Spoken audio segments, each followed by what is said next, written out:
Welcome back to the X podcast. I am sitting here across from Napa Valley Ned and Zachary, back from sabbatical, Blue Lean Machine Brown. Oh, wow. Deal. I was really hoping that you were going to use the words on my shirt to introduce me.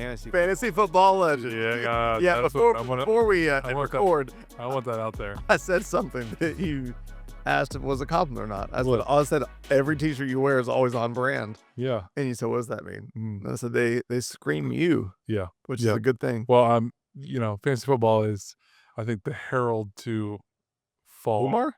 No, it's the herald. It's the herald to fall season. And Kumar. Yeah. I bet you missed this. You've missed this. No, don't shake your head. What's it? you missed just this. You just roll with it. You missed this. You are so bored. Yeah. You're so bored out of your mind the last 6 weeks. So if you don't know, Zachary is back to work. The first time since 87. Yeah. Act like I never left. 6 weeks. 6 weeks. So just got back from sabbatical. Yep. Tell us, down from the mountain, face glowing, tablets in hand, what revelation did you receive? That Mickey ice cream bars are still really good. Wow, that is slightly different than Exodus. Okay, what else? That rest is a lot of fun and really necessary and really good, and it was a good time just to be with the family, be with the kids, and it's funny, you don't realize how much you appreciate that time until you're there and you're on it. And I just found myself even processing a little bit like, okay, now you're coming back. What does rest look like in the future? What is a healthy work rest balance? What does that look like? Mindset and all those different things. But I mean, really, it was a lot of fun. It's great. Yeah. We're passing ships in the night because I'm about to go on my sabbatical. So by the time this comes out, if you're listening or watching, Don't text them. I'm gone. I'm a dream. You can say hi. A ghost that. Don't text them work stuff. Yeah. You can just say hey, send some money through Apple Pay, whatever you want to do. Yeah. But I'm sure you have like 70 million different places you're going to travel. Greenville's really the home base. I'll go here and there a little bit, but You're going to go to Atlanta. probably. Yeah. How many coffee shops are you going to visit? Over, under? Next 6 weeks. Unique coffee shops. Oh my gosh. Probably 15. 15? Yeah, at least. Yeah. 15 different coffee shops over the next 6 weeks. Oh, of course. I mean, I might hit that in Columbus. In Columbus probably 8. Gosh. Yeah. What do you do in a coffee shop all day? What do you do in a coffee shop? You get amazing coffee. You journal. You read. You write. You see people. You hang. Yeah, all day. I don't spend all day. Sebastian acts like this is crazy. Yeah, to a coffee shop. As opposed to just sitting at home or on the John Deere. That'd be cool, sitting on the John Deere. So, That's what you need. A John Deere. yeah. You do need a John Deere. We do have stuff to talk about when I get back. Yes. Yes. I think Zachary is scarred from what I showed him earlier. No. It's all good. It's a lot of fun. It's going to be fun.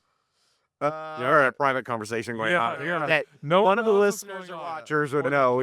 No, I'm, fingers crossed. We're talking in code a little bit in general. Well, I'm moving into a home, and it's probably, it looks like I am. Yeah. But it is. No, we can talk. It's gonna be renovated. Yeah, we'll talk about it later. Yeah, talk about it later. Yeah. Then we'll have a little bit more of the. Yeah. It's still happening, Yes. right? Yes. So there's a little bit. Yeah. It's not a done deal yet. No. That's exciting. Yeah. So, anyways, all right. You know what? No beating around the bush. Let's talk politics. Hey. So much happened when I was We gone. literally did not talk about any politics while you were gone. That's not true. That isn't Because true. You're correct. I turned off. We actually just talked about I turned off. episodes ago. I turned off my work email, but I still was getting personal ones, and I get the personal like ex-church ones to my account, and I was following what you guys were talking about at the time. I forget what we talked about, to be honest with you. Well, But you're right. A lot of stuff. Immigration. Oh, yeah, we did. We talked about immigration, Israel and Iran. We did. You're right. We did. So here's this may be the easiest way to set it up. Yeah. I text one of my friends this weekend that's in Greenville that unabashed, not just supports Trump, but has a Trump flag he takes with him to his beach house on the weekends. That's funny. Really big fan. And so I just asked him, I said, hey, it seems like MAGA right now is more divided than it's ever been. And just asked him like how you processing? You team Trump, team Elon, team Tucker. And so I was just breaking down. And so I feel like it's more complex than this, but there's 3 primary issues, it seems like, where the rifts are happening along.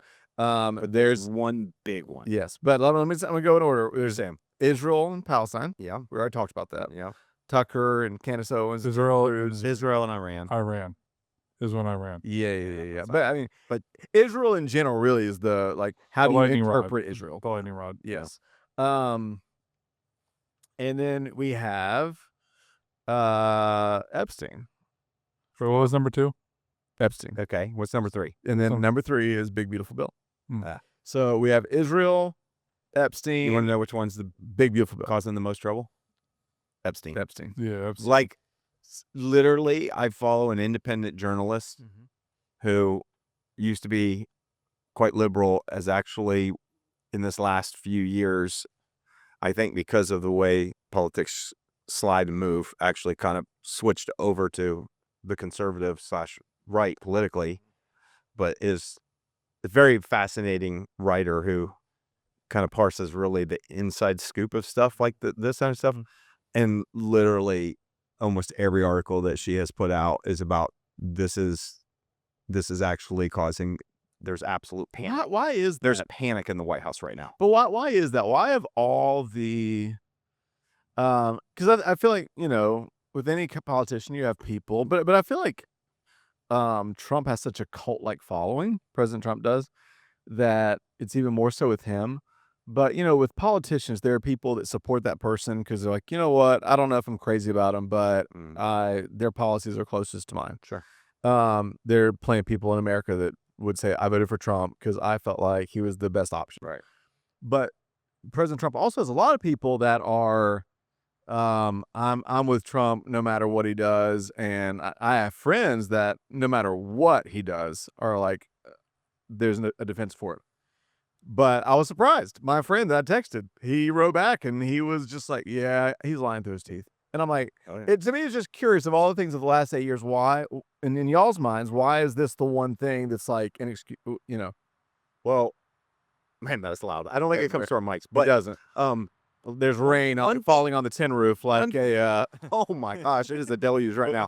The one thing that we have seen over and over, we talked about this on this podcast, that it seems like most of the major conspiratorial portion of our country end up kind of in far right. Yeah.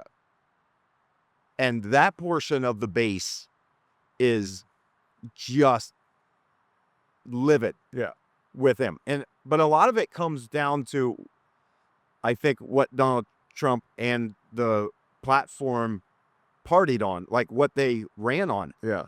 Everything was these crooked on the left are hiding it, covering it up. I think it's a part of the narrative that I'm coming into Washington. This is Trump. I'm going to Washington. I'm cleaning up. Yeah. Getting rid of all this. And they've been lying and doing all this stuff. Drain the swamp. And then you show up and then Bondi's in an interview going, oh yeah, the list is on my desk, going through it. Yeah. And then months later, there is no list. And I'm telling you that this person who's been following this, like, went to all these events, was actually probably a bigger Bobby Kennedy or Robert Kennedy. No, Bobby. Well, they call him Bobby, but probably a bigger fan of him than Trump, part of the Maha more as a mom and all this stuff, but is literally writing and saying that is creating the biggest rift right now. I think more than the other ones. Well, I didn't realize until I watched, it was either Klepper or Stewart last night. They actually took about 15 minutes to walk through the history of Trump and Epstein, which I knew they knew each other. I didn't realize how far back it went into the 80s, how close they were, how close they lived together, I guess, at some point. I mean, there's all kind of crazy stuff about their history that's been documented. They and actually their friendship. both bid on the same house at one point. Yeah. That I don't think Trump got. And conversations that have been called on, between the two that are not the most wholesome. But yeah, it's just fast. I don't know. To me, there's just been so many things over the last 8 years. I'm like, why this? But that does make sense. And the whole, if you follow the chronology, that for sure campaigned on it. There's been a big talking point, which kind of makes it, I think, one of the kind of more hilarious things, but probably infuriates some of the base was it just last week? He's in an interview and he's like, "Are y'all really talking about this creep still? Why is everybody talking about him?" And then you roll the tapes back. It's like, because you campaigned on this. Yeah. Your party has brought this, and it's been person after person and leader in the Republican Party after leader in the Republican Party saying, we have got to focus on this.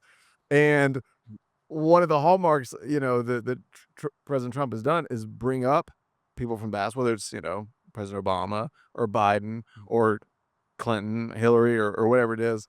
And so it does seem a little bit ironic now. It's like, why are you guys talking about the past? What are you talking about, this creep? And then you just have all of these things on record. And then the newest thing, this was fascinating, because for a while the talking point was, well, Biden and this is going to expose all of them. This is going to expose Biden. This is going to expose all the Democrats. But then the newest talking point yesterday was, hey, we think Comey and Biden probably wrote these. Yeah. So it's like, well, hold on a second. So there's And Obama. So I think it was Jon Stewart. He said, hold on a second. So Obama and Biden wrote these, but then hid them, never used them. And now you won't. And then hope that you would find it, not read it, but then makes zero sense.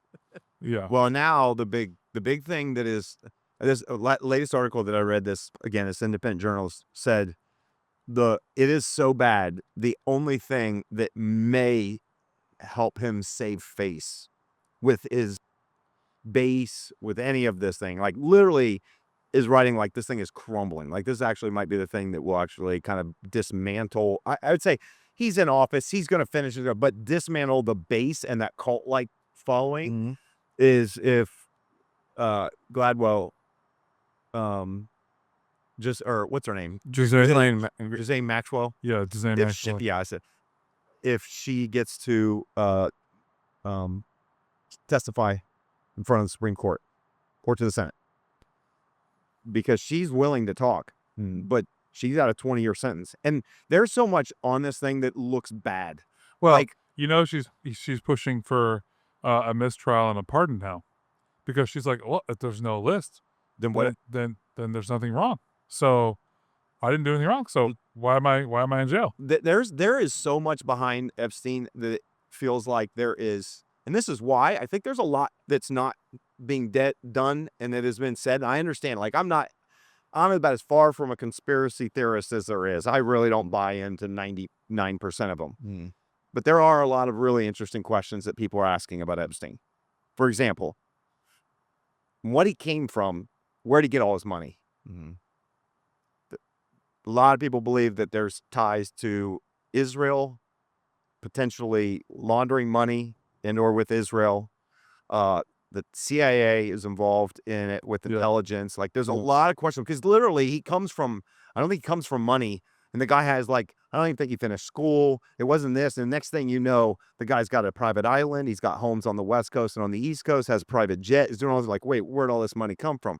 Then he ends up getting these accounts that he was convicted of that are the smallest and the most minor convictions of all the things he could be charged with. Yeah.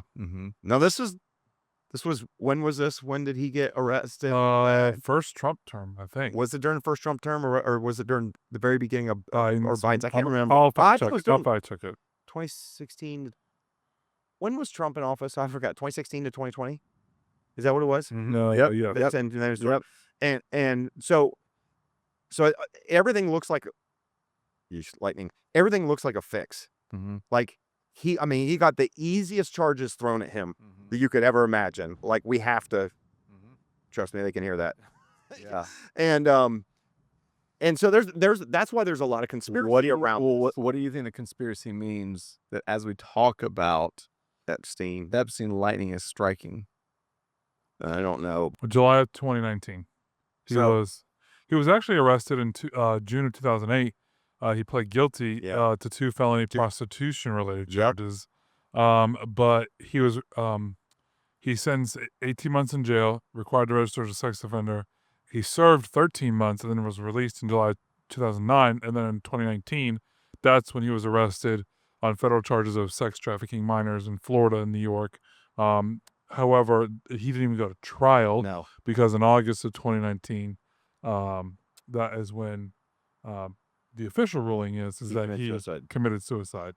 Now, With the video that they put out, which by the way has been verified by an outside source since they released it, that it has been doctored. At first, they said it was a missing minute, right? What? No, it's not a minute now. It's not a minute. Now it's more like 3 minutes. Yep. They say it's missing, and there's 2 different clips, And it it's is just showing together. doctored, the one they released. Yes. To me, still the most indicting moment was the interview about a month ago when they were asking President Trump about all these files. Would you release these? And when it got to the Epstein files, he goes, "Yeah, but I mean, maybe.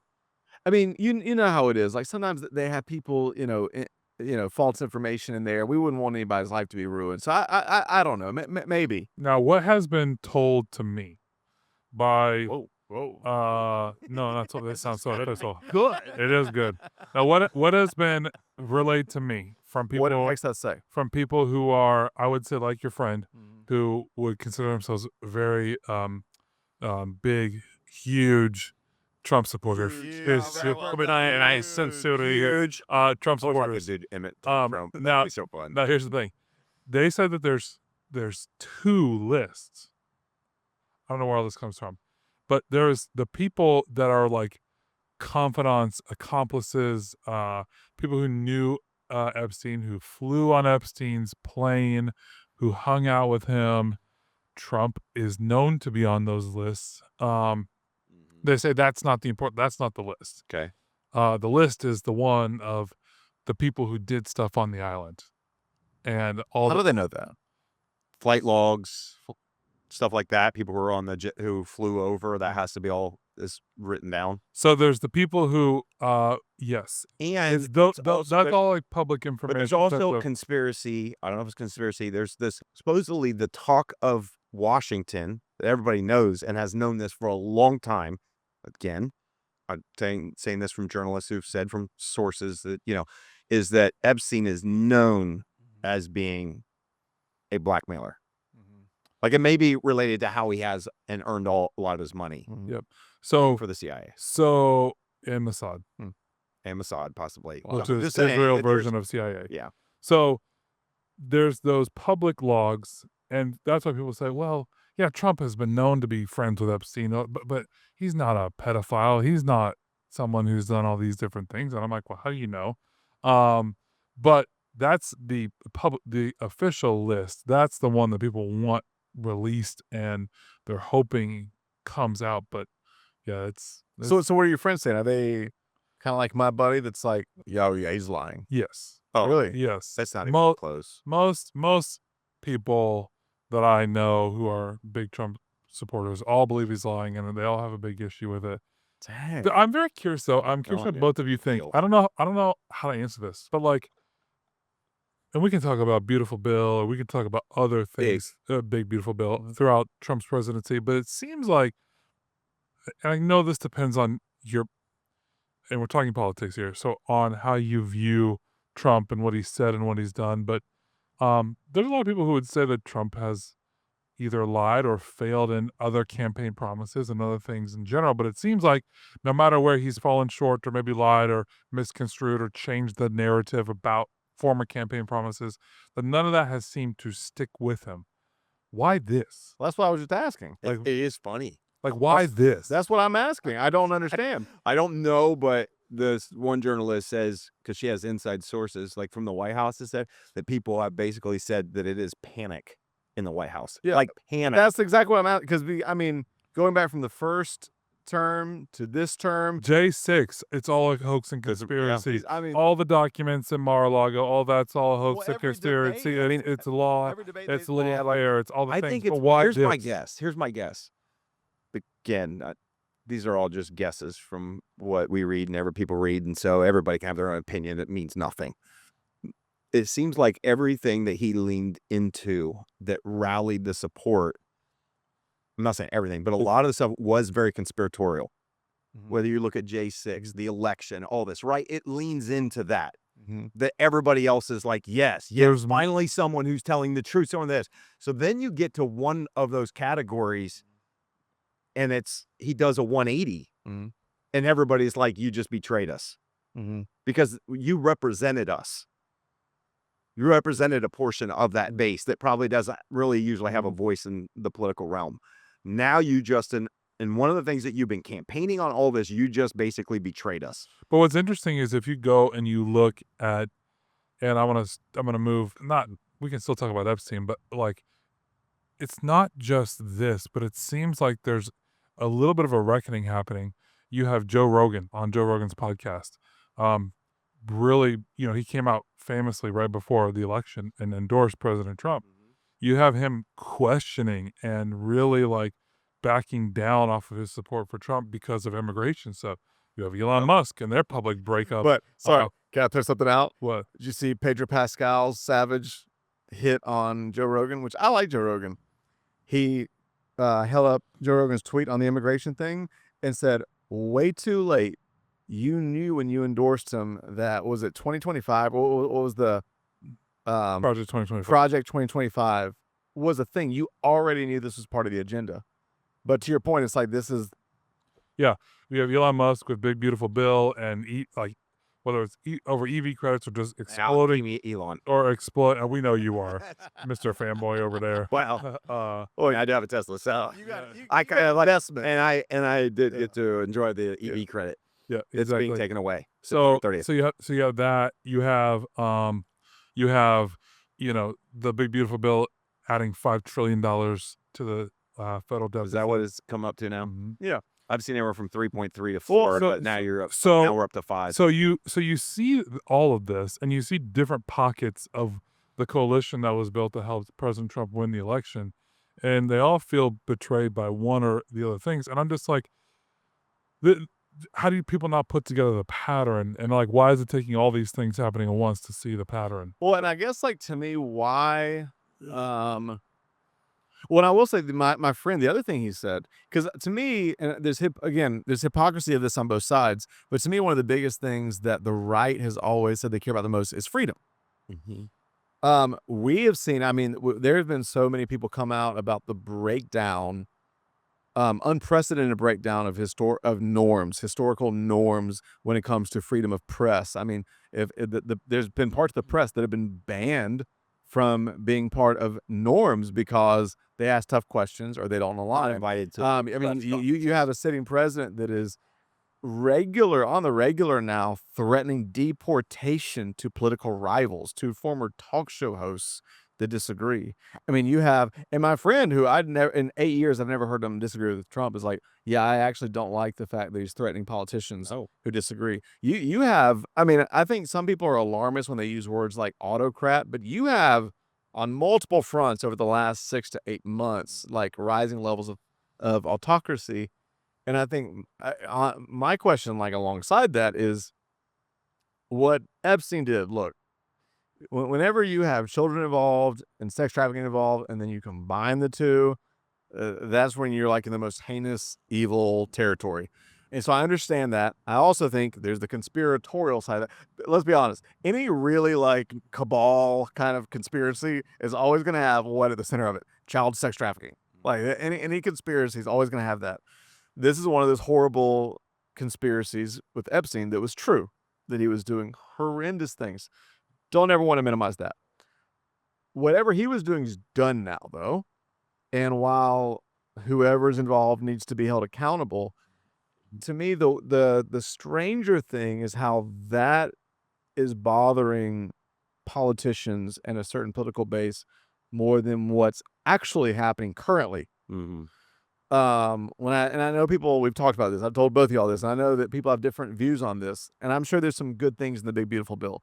But you have multiple people in multiple arenas and fields and sectors across society saying, these are the real life consequences we're already seeing. Here's the amount of people that are going to lose their lives through lost Medicaid, through harder practices to get care, healthcare, all these kind of things. You have false, wrongful deportations happening. You have a lot of immigrants all over the nation that are scared to death, that are grieving, or their father just got deported.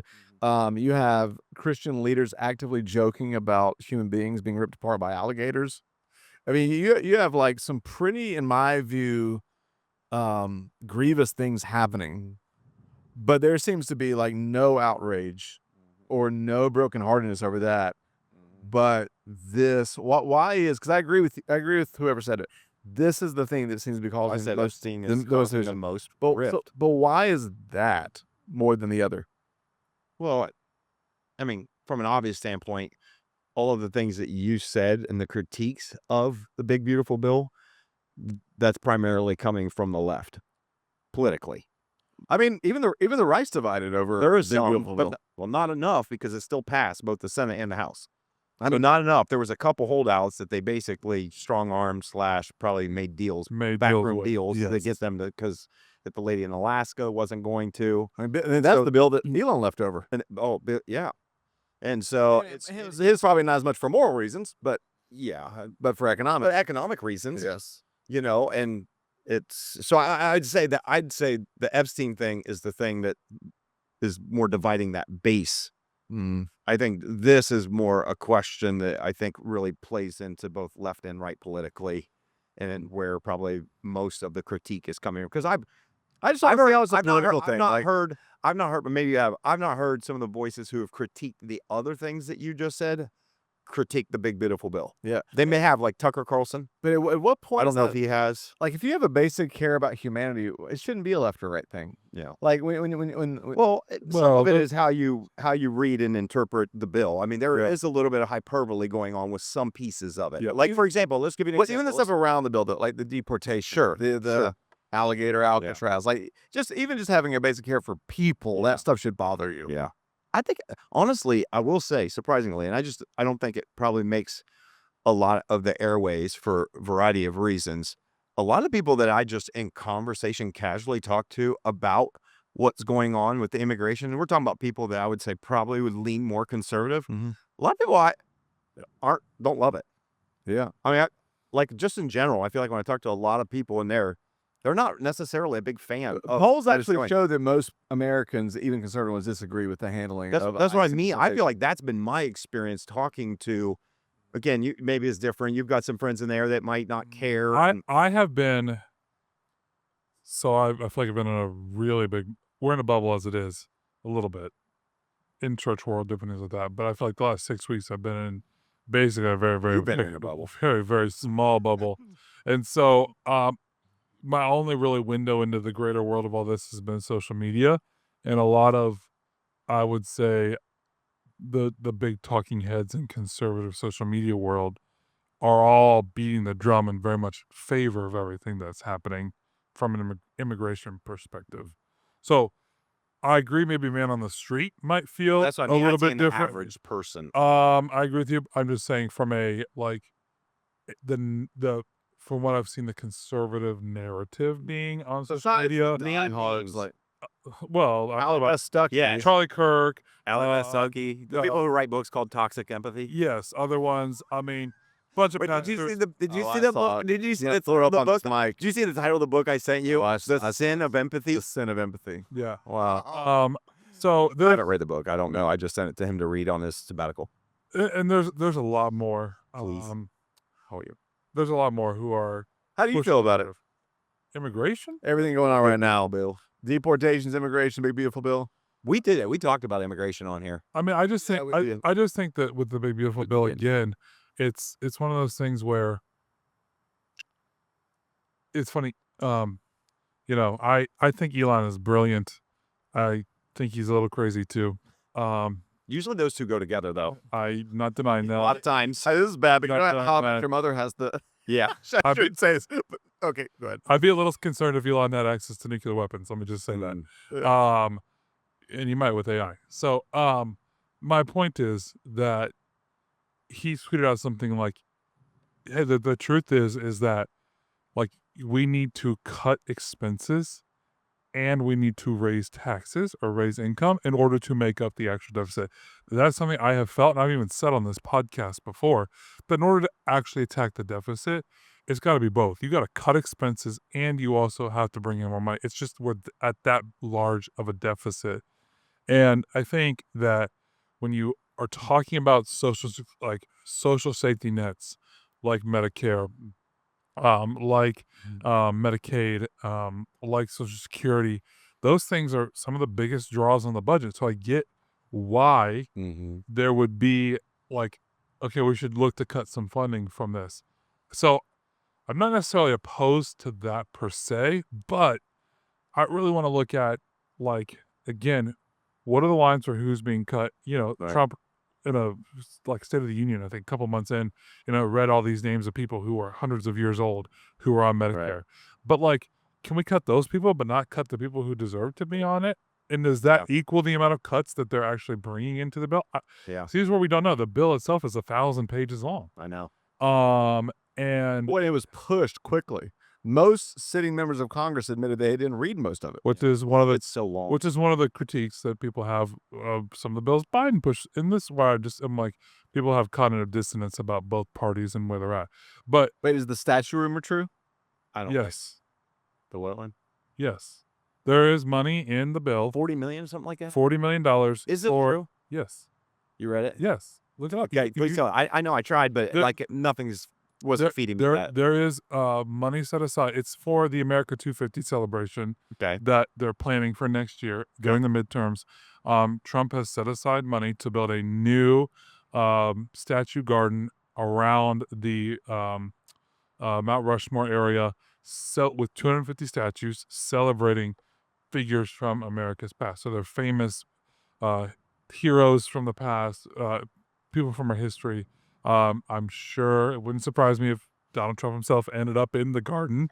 I heard that they were actually going to chisel a fifth face into the Mount Rushmore. No, Actually, they're not I doing didn't know that. whose That's it not was, but I don't know if that's true. That's not true. It's not true. But It might cost more than 40 million to do that.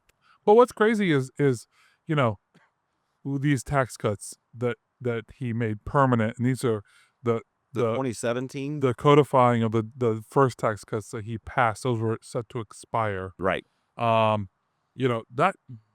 That it's popular. Who doesn't want their taxes They've cut? been that way since 2017. And I'm not saying that those are not a real benefit to people, but you have to acknowledge that is a drain on the budget. And, if you're cutting revenue from what's coming in, where are you making up that revenue? And I'm not saying that down the road that cuts from Doge or different things can't be successful, but we're nowhere near balancing this budget and where we're at. So I just think that we're gonna keep overspending. We're gonna keep not being in a surplus, and it's just gonna keep getting worse and worse. It seems to me like there were things that were said in campaigning that were about the budget is out of control, that it needs to be balanced, that it needs to be this. Adding anywhere from 3.5 to 5 trillion to the debt over the next 10 years does not seem like a move in the right direction. So that's be my first kind of like critique. There's things I'm a little conflicted because this is my take. It's just a personal take. I think I've heard of some people where I feel like there's just narratives that are being spun about the bill that is just trying to lean into whatever you're trying to build up for your base. So I see social media influencers talking about, hey, here's all the really great things that are going to happen. A lot of them are in business and people this and doing that. And I can see some of that. Then I know of other people that are literally like, I'm going to die. Yeah. We're not even talking about people who are on assistance. Yeah. People that are so fearful of this without even really knowing, but it's just talking heads who are just driving such fear and panic over some of it without understanding some of it. But I think what to me has been heartbreaking is not that, but it's been the actual people in those industries and that are over those industries talking about, very calmly, just like, no, here's exactly what we already are having to deal with. Here's what we're seeing as a result of it. Here are the amount of people that are most likely going to die because of the impacted. Well, so some of it, I'll give you an example.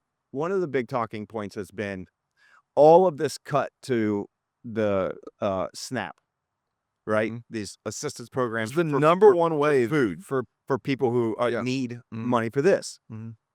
Okay, first of all, it's not just a cut to SNAP. I'm not saying this is not a concern, because I have concerns about this too. But what I'm saying is, if you read it, it is the federal government forcing the states to actually pick up a portion of it that haven't been paying any. The federal government has been paying for it 100%.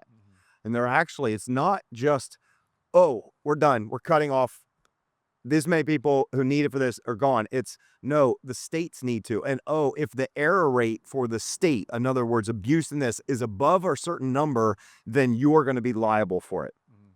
So that's some of the language, what I'm saying, that is in it. And so most of those things aren't even supposed to take place until 2028, which, let me see here, 24, 28. So I guess they could take place before he's out of office. I'm just like, well, if a different president comes in, they're probably going to repeal him. I wonder why they would do that. But so what I'm saying is, like, the hyperbole is, oh, they just cut all the funding and everybody isn't going to be able to get food and everything. Well, there is a possibility of that. But I think the idea for some of this was to put back the onus on the state governments to say, you need to be helping with assistance for your people. This can't all come out of the federal government's pocket. However, there's also restrictions. It's funny because that's true for SNAP, which is like SNAP. But then for Medicaid, they put restrictions Yeah. on how much a state can add to a Medicaid budget to cover more people in there. Like, so you can't, as a state, you can't say, hey, we want to fund Medicaid even greater than what the federal government's going to fund in our state. So more people They've in our limited state, it. they've limited that. So I'm like, why would you want to limit the state on Medicaid if they want to, but then you're going to, but then put more on them for I don't SNAP? know. Like, it just, some of that stuff doesn't make sense. It doesn't make sense to me. It doesn't mean it doesn't to some people. The things that I don't like. So again, I'm not saying that that's a good thing. I think one of the things that is the overarching narrative that keeps coming up is lots of tax benefits for those who are really, really wealthy. Yeah. Like when I see reports that come out, and again, I'm sure you'll have narratives on the right that will spin it one day. We know how it works with things. People spin things different ways. But in general, there are some things that are good, I would say, for lower and middle class, like no tax on tips, increasing child tax credits, increasing standard deduction for tax returns. So some of that stuff does put money back in taxpayers' pockets. The challenge is it still seems like, and this is general, the people who make the most money in our country typically pay the least percentage-wise. Yeah. That just doesn't make sense to me. And again, I'm the first. I'm for capitalism in many ways. I'm for all of that. I literally watch some people on YouTube. There's one guy who goes around and interviews business people. It's the largest business school one he does.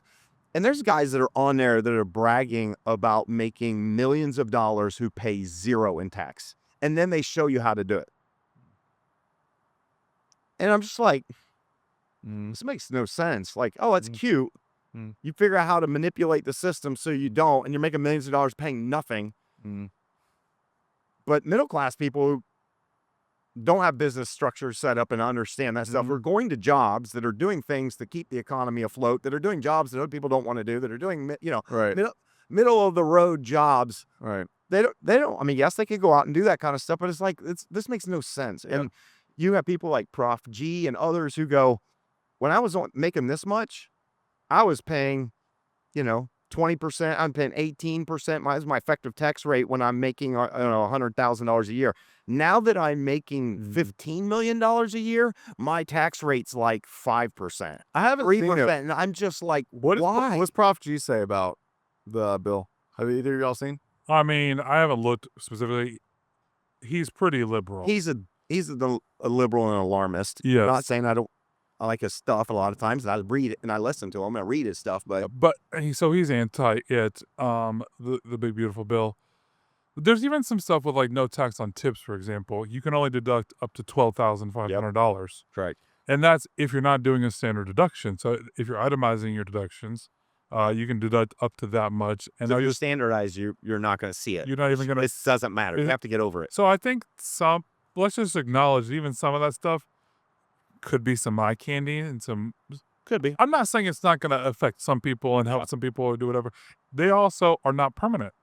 That applies for the next 4 years, and then they're like his 2017 tax cuts.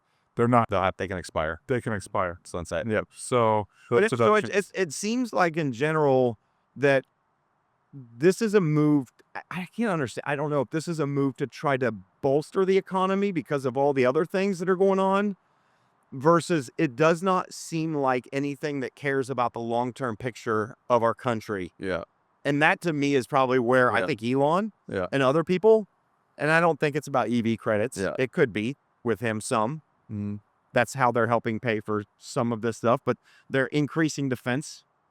They're increasing ICE budget by like $170 billion or whatever it is, so they can deport people more. Border security. What we put in that bill for ICE is more than like what most countries spend on their national defense and GDP for like a year. Just for I think like that. I'm sure, especially in a bill that large, there are good things in it. Yeah. And so in all fairness, I'm sure there are good things in it, and I've not read it.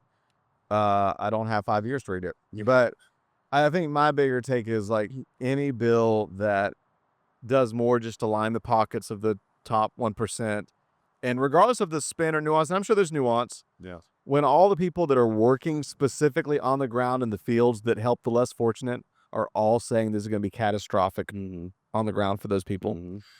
And then, on top of that, it's adding $5 trillion to the deficit when the whole point I've thought is we're trying to actually, help the budget and get rid of debt. And on top of that, I feel like in general, it's just never really a good thing when a bill tries to be all encompassing. Yeah. That's usually you're going to run into a lot of problems, and there's going to be things hidden in the middle of it. And I don't get the point of it. It's like, let's laser focus specifically on this issue and pass, if possible, by a partisan bill on this issue. Well, there's too much gridlock. I mean, you almost get, I feel like each president gets one, maybe two bills in a term that they actually get to even pass Congress. So you'll really only have one chance to get something done.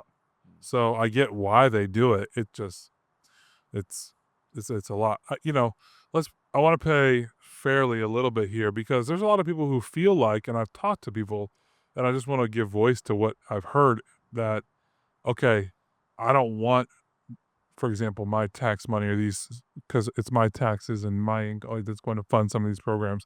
I don't want it to pay for people who are choosing to not work. One of the big things that is with Medicaid is work requirements. Right. They shouldn't get this money if they're not willing to go work. I don't want to be paying for someone who's technically considered an illegal immigrant getting benefits or things for this country. I don't want my tax money going to help those people. These are people who I know who would say that they're Christ followers, that they love God or do anything like that. I'm just curious, how do both of you feel about that mindset a little bit, about, hey, this is my money. I'm paying, I'm doing the right thing. I don't want it to go to help people who are less fortunate than me if they're not willing to play by the rules, play in the right system, help themselves a little bit. How do we think about that politically? How do we think about that as a Christ follower? I know those things are different. How would you respond to that? Because that's I think a lot of people have that concern. Yeah, I think one, people can choose all they want to vote for and support what matters to them. So I would say to the people that think that way, they have the right to think that way, they have the right to vote that way and feel that way. To me, one of the bedrocks of our society, of American society, has been, even though we're so imperfect, we have such an imperfect history, this aspect of goodwill. Even apart from being a follower of Jesus, I mean, we have a Statue of Liberty that is welcoming the immigrant, the poor, the homeless, the weary traveler. We've had a society that has tried to give at least equal opportunity to people that want to pursue a better life. And then, if I'm a follower of Jesus, part of what I should be voting for should be, I don't believe there's one party that represents this, but I should care about the values of what Jesus cares about. I don't think you can read scripture and not say at the heart of what God cares about is the marginalized, the oppressed, and the poor. And Just, when you say that, I'm not disagreeing with you. People look at that and they say, that means you're liberal. well, I would just say that means that I've read the Bible. And I understand that people are going to politicize values. And I understand, and I've said this, I think one of the things that has incidentally happened out of a Judeo-Christian framework is we have one party that's the corrupt version of the vertical part of the cross and one party that is the corrupt version of the horizontal part of the cross. And the horizontal being the liberals, who I have no doubt, I think, do manipulate and exploit empathy in many ways. I think a lot of them do. And I think you have the Republican Party that in many ways exploits the vertical, and all God cares about is, the family unit and the moral framework, which that is really, really important. The law, order. Yes. Very. And I would just say, I don't think you can just read the life of Jesus in the New Testament and not realize the heart of what he cares about is people. Talk about law and order. If it's between law and order and people, you have him healing somebody, and you have the law and order people saying, hey, you can't do that. The law says it's the Sabbath. And you have Jesus basically saying, you've lost the plot. I came for humanity, not for your law and order. Now, law and order is essential in a functioning society. I don't doubt that. But I also think we need borders. We need borders. I've said before, I'm not for open borders. Yeah. But I think as a follower of Jesus, my tone and my heart should first go to people. And I also think there's. But does it change when they're in here, when they're in the country? I think so. And we talked a little bit about that on the immigration thing. But I also think there's been I do think there's some hijacked agendas and narratives when it comes to, look, I've worked at grocery stores. I worked for several years at Publix. I do know there are people that exploit the system. I also think that is over. I mean, I probably quote him too much, but John Oliver did a fascinating piece I watched last week, a 30-minute expose on the whole thing of when it came to SNAP and all these things. And he actually did a deep dive on the whole excuse of, well, all these people just don't want to work. Yeah, and showed that is by and large the exception. Yeah. That's been proven to be by and large the exception. Are you talking about with, real quick, I'm curious, are you talking about with immigration? Or you're just talking about? I think we're talking broad. Yeah, we're talking about. Because I was just going to say, most of the immigrants that I have run into. Well, that was not immigrants. Oh, okay. I was going to say, they seem to be the ones who work as hard as anybody I've ever met. Yeah. Yes. In our country. Like the people that are. We're talking about the people on SNAP. We're talking about but we're talking about more broadly just humanity in general. Just humanity in general. Like I just think my first. I hope I never get to the place where my first thought is cynicism. Yeah. And my first thought is, I don't want to help the poor because I bet there's a few people that are taking advantage of it. I'm sure there are. Yeah. and by the way, the person that is not willing to work, I still don't think they deserve to die. I still think they're a human being. And the immigrant that came here illegally, I still think they're made in the image of God, and don't take glee at them being ripped apart by an alligator. Jesus still died for them. Yeah. I'm still called to love them and care about them. Now, if they've committed heinous crimes, they're a murderer or rapist. See, that's the other issue that I take deep offense to, is part of the broad brushing of the narrative is the people, and I think most sane people don't do this, but people that talk synonymously, they switch terms. They toggle back and forth of terms of immigrant and rapist and murderer. And I take deep issue with that. Yeah. Now, people would say that a lot of people in Alligator Alcatraz are rapists, murderers, child molesters, people who have criminal records back home. I'm sure there are some, and the people that have actually committed violent crimes should be in prison and should not get out. Now, I'm not in Alligator Alcatraz. I'm not gonna wish for them to be killed by alligators or laugh about it. I think that's subhuman to do that. But which, by the way, just so it's clear for anybody, because there's a lot of people that don't really read the news, watch the news. there's not really an island that is full of alligators that they're putting people on. There's an island, as far as I understand, off Surrounded by Florida, Everglades. that's surrounded by water in the Everglades, which, yes, there are alligators that are there. I mean, But I mean, we it's know there's become, alligators. of course there are, but I mean, it's kind of become a moniker because of many ways. You think about Alcatraz being off the coast island. It's like, well, if you try to break out, you're going to have to go through alligator infested water. Right. So I mean, I would say they're not feeding people. You're just saying to alligators. Well, the joke is there's people who've taken that as a meme and kind of like twisted it as a joke and go, oh, they should feed them to alligators. Kind of right is what you're saying. That's what people are. There are a lot of politicians and high-level Christian leaders. Yeah, that's what I'm saying. Are joking, but I'm not saying that's. I'm trying to make clear. No, that's not what necessarily is happening. No, it's not like they're feeding people to alligators.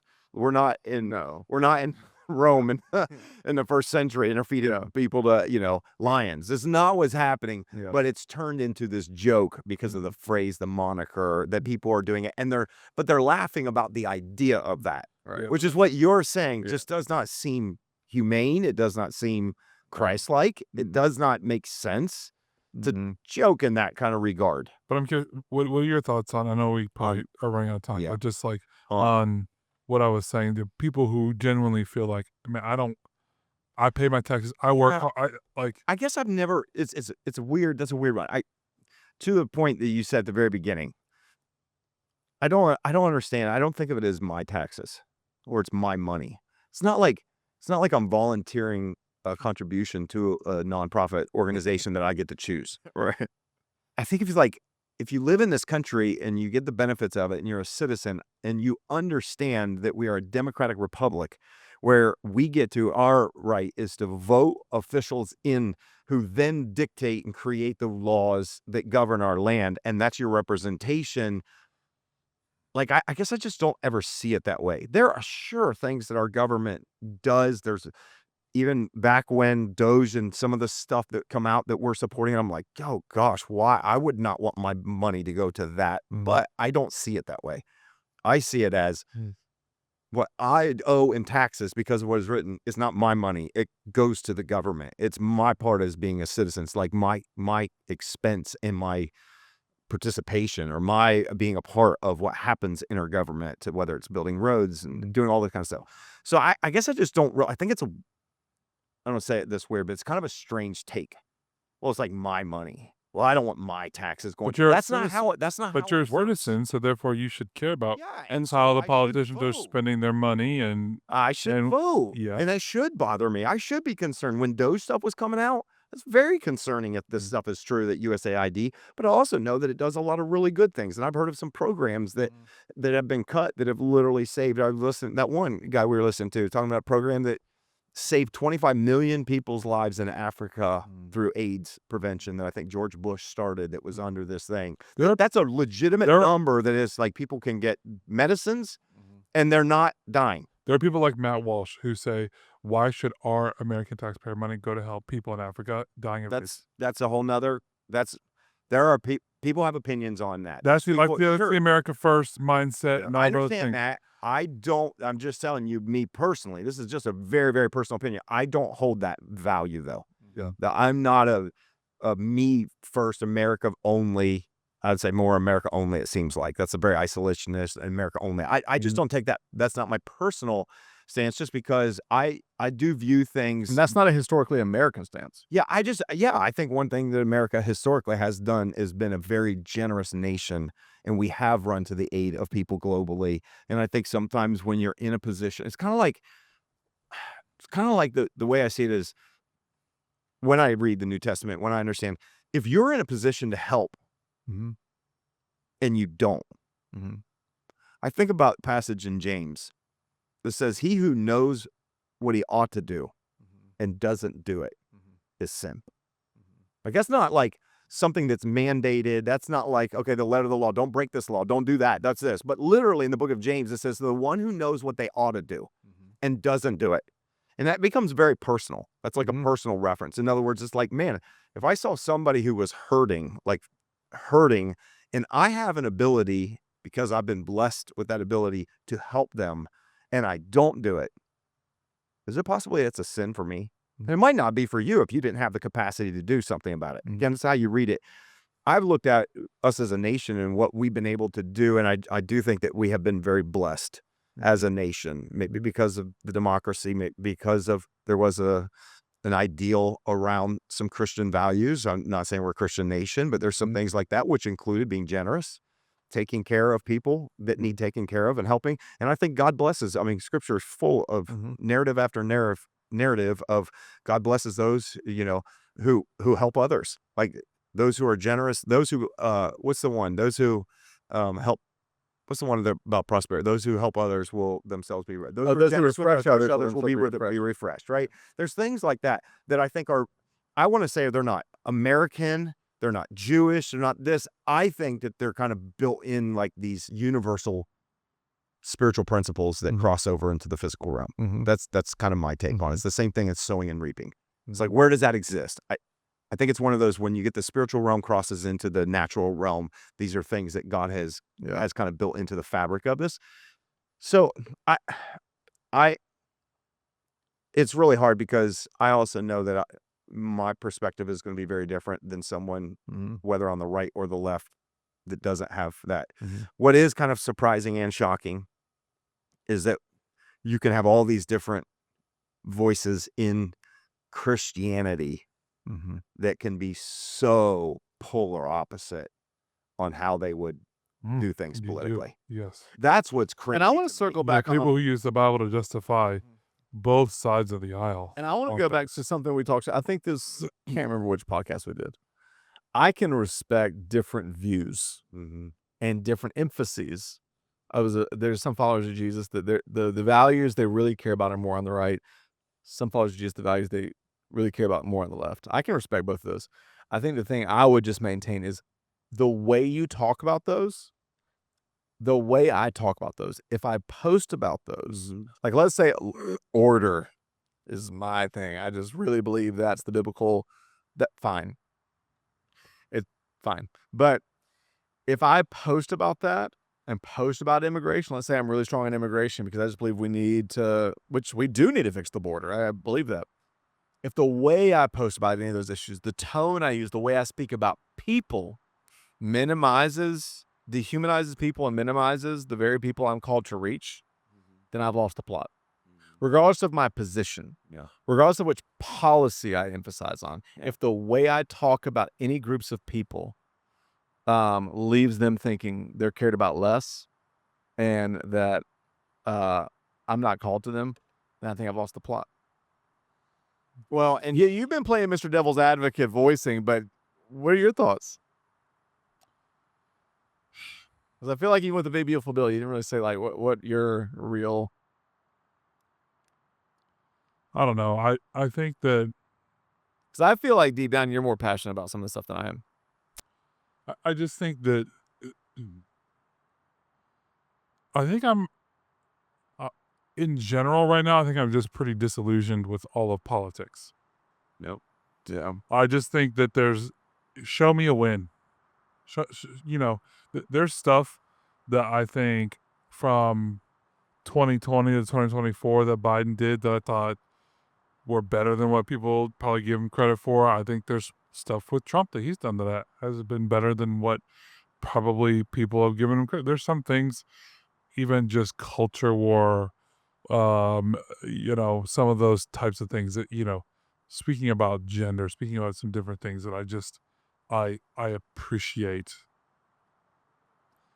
I just feel like that the solutions, both sides have their talking points and both sides have half solutions, and they're both just trying to play to a base to get votes, and really at the end of the day, play to their base to get votes, and along the way, take advantage of whatever loopholes there are to also fund their own pockets. And I don't even mean like in a bad way, like they're trying to necessarily like in a corrupt, horrible way. They're just, to me, our political system is designed to always kind of, I hate to say it, but it's just, to me, it's a reality TV show.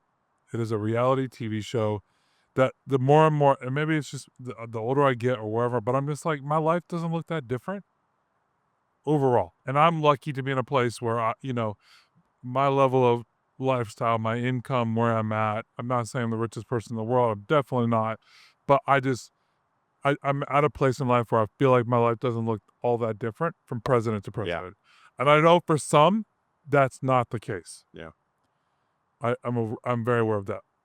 But I think for a lot of people who get so upset and self-righteous about some of the stuff, I'm at a point where I'm like, render unto Caesar what is Caesar's, and the rest, I'm just not worried about it. Yeah. I think that's fair. I think, and while I agree, I think politicians weaponize stuff. I think maybe some of what's hit me and made me want to pay even more attention, though, is frankly, Ohio's not the most diverse state.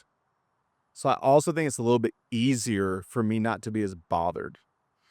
But I have friends on the coast who, to them, they're like, why are Christians not saying anything? I, on the daily, have friends and family members who are in terror and sobbing because their cousin just got ripped out of their home in the middle of the night. And I think in places of deeper diversity, this is hitting home deeper. Yeah, Sure. for sure. Sure. And I think in lower income places, this is hitting home deeper. Yeah. And I think there's some The immigration part or the big, beautiful bill? All of it. I think for me, I get so and there's virtue signaling and false compassion out on there. both sides. Yeah. Yeah. And I get so frustrated by all that and just the false narratives and the twisting of truth. And I'm like, I just want to see, we'll just see how stuff plays out over time and we'll just adjust and go for it. I keep coming back to something that we talked about during the End Time series, Pastor Tim, where, just understand that our enemy, our spiritual enemy, he uses political power. He uses political systems to work his will. In that sense, I think everything that you're seeing, Epstein included, is demonic in that regard, in the terms that there is a satanic influence over it. That goes, by the way, for the right and the left. Yeah. And I just think that I just see, in particular, probably from more of my Christian brothers and sisters, and I can speak to that more because I identify as part of that tribe, but just I see sometimes a head in the sand when it comes to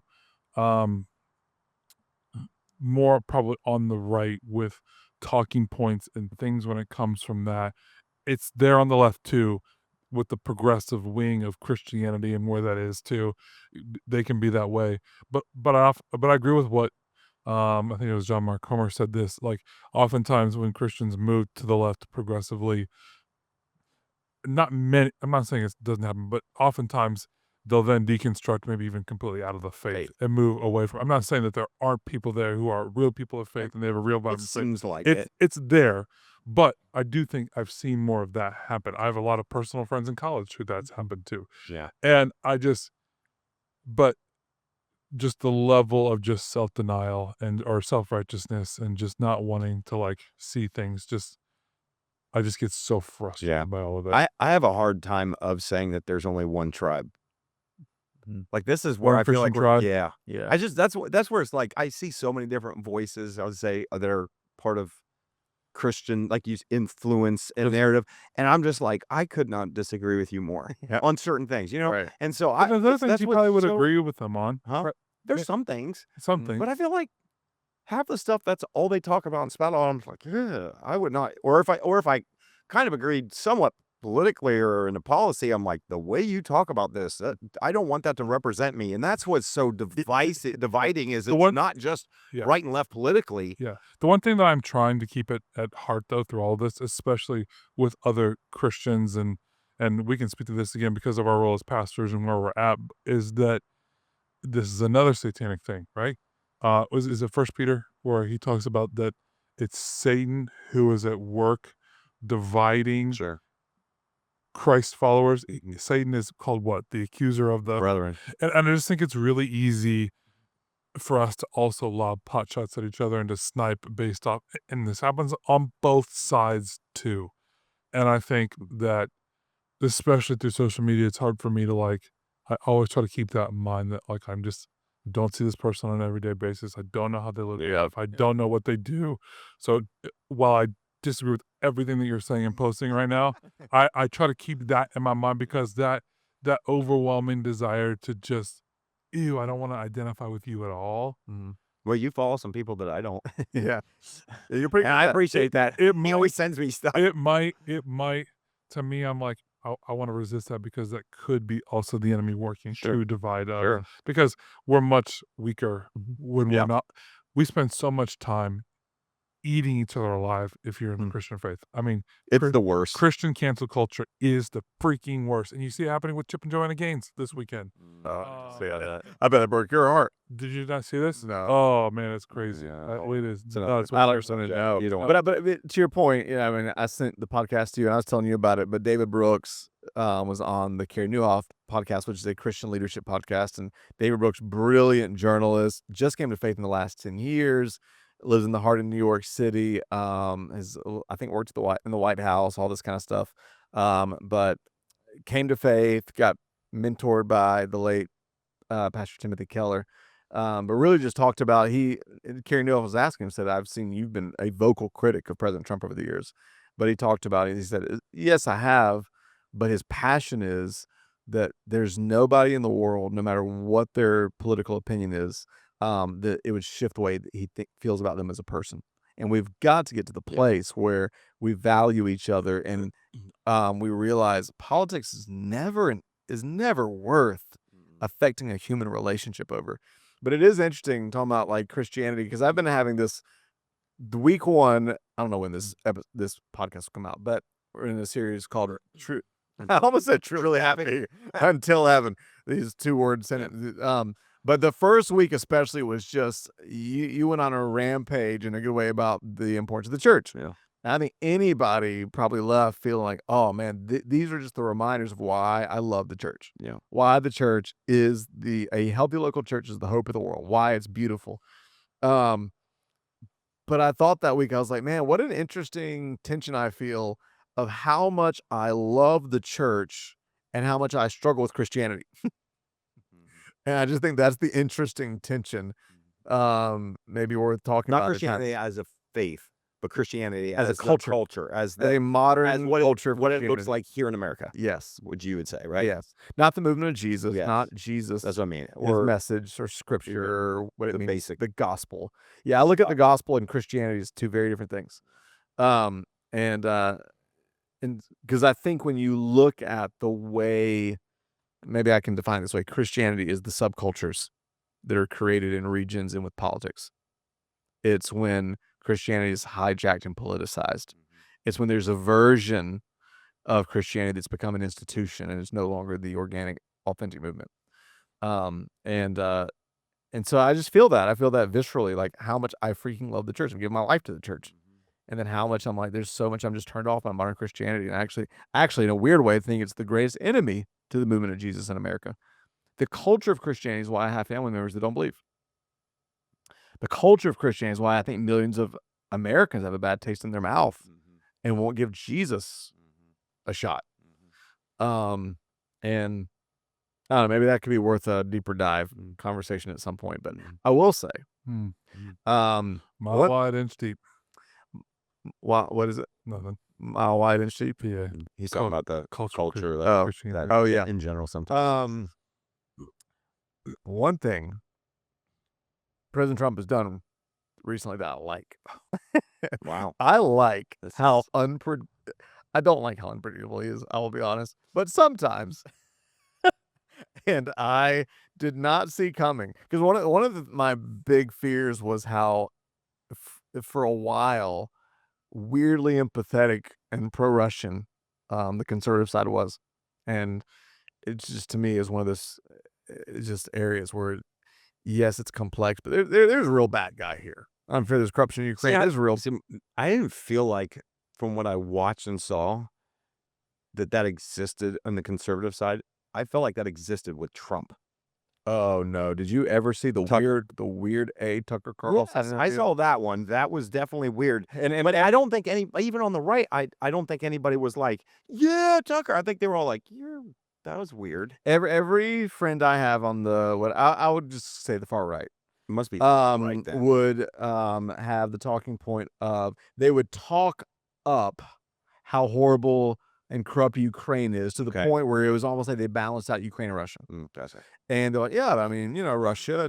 But anyways, the reversal this past week, of course, I don't know when this episode will come out, but the reversal where President Trump is now annoyed with Putin and blasting President Putin, Yeah, as he should.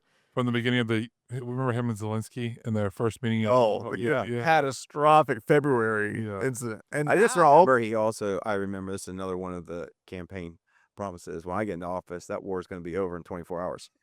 And then he's like, well, he's just not participating. He's not playing well. And then it was 100 days. And that was 100 Palestine. And now it's probably not going to happen. He's kind of like, He's like, and so now he shifted to, we're going to send Patriot and other defense stuff and missiles to Ukraine. More than what Which Biden did. originally was, we're not sending, we're done, we're cutting off. And now it's like, no, we're going to send stuff. Yep. And because he's made me not happy. And you know what's funny is it's almost like that. There's articles that basically say that he would get done, and I don't know if you saw this, that he would get done. It's not America first. He'd have a conversation. It's not America Putin. first. He'd have a conversation with Putin, and then literally he'd be talking to his wife that day. Yes. So And this is hilarious. Like so how Melania may affect him. He was like, I just had a great conversation with Putin. Like, I really think he's right on the edge there. We're going to do that. And she would say back to him, oh, really? Because I just saw that they just bombed a nursing home in Kiev. He did what? No, I'm serious. This is not funny, but this is No. we live in the twilight zone. It is so strange that literally he would like tell his wife, oh, I just had the best conversation with Putin, like blah, blah, blah. And she was like, oh, that's funny, interesting because he just bombed this and this. She was like, and it's almost like, no, he didn't. It's like, okay. It's just funny. Politics is funny. I just don't ever I'm like you though, to a point. This is why stuff comes and goes. I just don't. Well, none of it's It's so worked up and losing. I'm telling you, there are people, I've had people tell me that they've got friends who literally are like, we should just pack up and move. Our world's up. And we're talking about people that are middle class, that have jobs, or this like, we're gonna starve to death.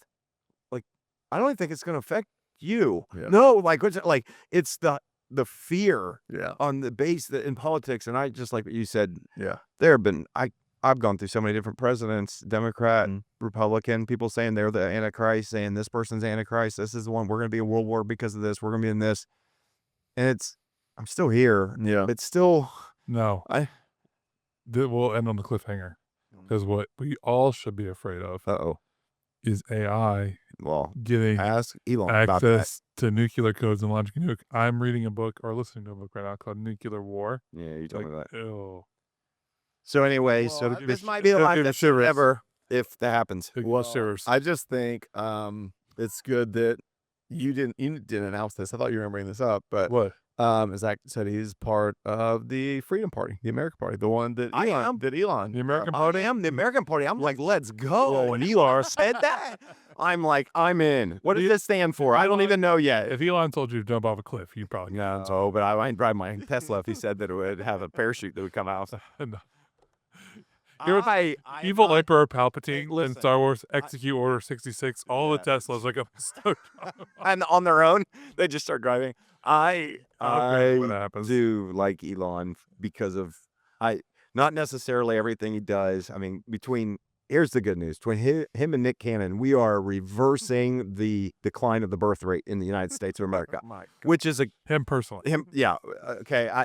He's got his things, but I like the stuff that he creates, the technology. I like the forward facing, like he's like, oh, we'll do space stuff. You can't do it, NASA? Oh, we'll go create it. Oh, we'll create underground boring tunnels to be able to connect cities. Of course. We'll see do, 2000 NASA scientists got cut. hopefully they're going to work for Elon. Also, President Trump said he might cut funding for Elon for the space. Doge's stuff. going to take a look at it. Yeah. It was like watching two kids in middle school. Yeah, like back and forth. Who could have possibly seen these two egos clashing? Oh my gosh. I thought on one of our episodes, we all took bets on how long we thought this bromance was going to last. I'd love to go back and find it and see what we guessed. It seemed like for a week they were going to make up, but that did not last long. No. That did not last long. It's such interesting theater. It really It is. really is. And I hope this episode has left you edified, feeling closer to Christ. And this is what it means to prepare until heaven, to really just be the ambassador of Christ. Get involved in things like Exo Week. If you don't pick up worry my about- sarcasm, The world's not going to end tomorrow. yeah, And if it does, don't live on TV or in the news. you wouldn't be able to stop it. So Yeah. just Yeah, it's crazy. One of my rhythms is I cut off news on Saturdays, and man, my brain is so much clearer. on Sunday. And then I pick it back up on Sunday. I'm like, why am I seeing this stuff? What is happening? But anyways, yeah, I hope this episode has helped you have a clear grasp of Colossians, and that this week is amazing for you. Let us know your thoughts of everything going on, and we will see you next week. Hey guys, it's Russ. Thanks so much for listening. We really believe if we can get around tables instead of behind screens, if we can talk to each other instead of at each other, we can make the world better. To help us do that, here are a few things you can do to help. First, if you haven't yet, leave a review on Apple or Spotify and hit subscribe on YouTube. This helps more than you know. Also, if you have been impacted by the community out of which this podcast comes, that's X Church. Maybe you're local or you've been touched by the messages and impact across the country, even the world. I want to encourage you to support this work. A powerful life principle is to invest in the people and places that invest in you. And so I want to invite you to do that right now by going to thex.church/give. You can give a one-time small gift, a sacrificial gift, or even become a recurring partner.